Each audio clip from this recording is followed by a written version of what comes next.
Imagine yourself falling deep into a crevasse, surrounded by huge ice walls with little to no space for you to move. You're heavily injured and you can see blood dripping from your body. The white snow slowly turns red and hours have passed. All you have is a few ice tools and no one knows you're here. You can see the sky far away and you have to climb the ice wall to reach the surface. Scary, right? What would you do in such a situation? Would you survive and make it alive? Well, this is what exactly happened to John All.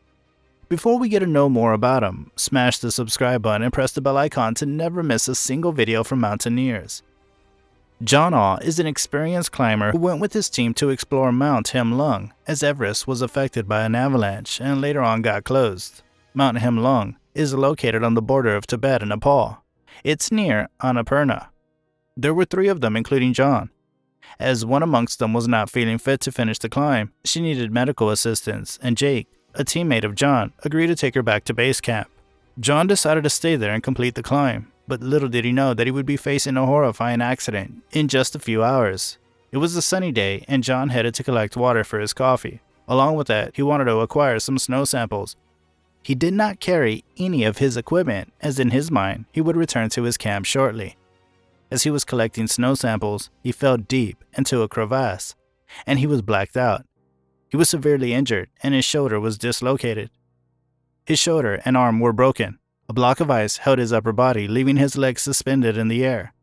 John realized that he's going to face his death soon, but he held on to his life as much as he could. His teammates would come back for him only after 2 days, as they had just headed down. He wouldn't survive 2 days as he could feel his body turning cold. He was neither equipped nor dressed to survive in this cold climate. Everything he brought with him was at the camp. How did John survive such a fatal fall?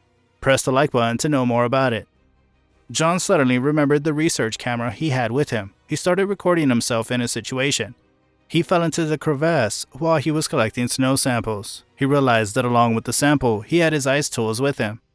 He slowly moved his hands to take the tools. Using ice tools, he pulled his body up.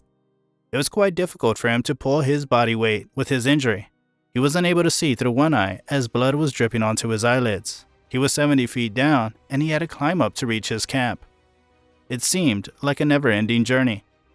He took a rest on each ledge and video recorded his progress. At this point, he was suffering from internal bleeding and 15 of his bones were broken into pieces. His chances of surviving the fall were near impossible. He took each step carefully and made sure that he held on to his hopes tightly. He thought about his family and friends. After long hours of climbing, he reached the surface. He was exhausted to the point that he had to crawl towards his camp.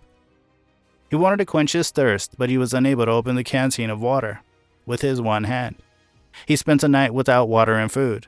Throughout his journey of survival, he shared his condition and asked for help on Facebook, as he knew it would catch someone's attention and the global rescue team would be informed. He was rescued shortly after. John thinks that climate change is the major reason why mountaineers are getting into accidents. The landscape of mountains is constantly changing, and glaciers are vanishing within no time. He's written a book along with John Balzar on his experience of falling 70 feet down into a crevasse. It's titled Icefall: Adventures at the Wild Edges of Our Dangerous Changing Planet. What do you think is the reason for this accident? Would you survive if you were in his place? Let us know in the comments section.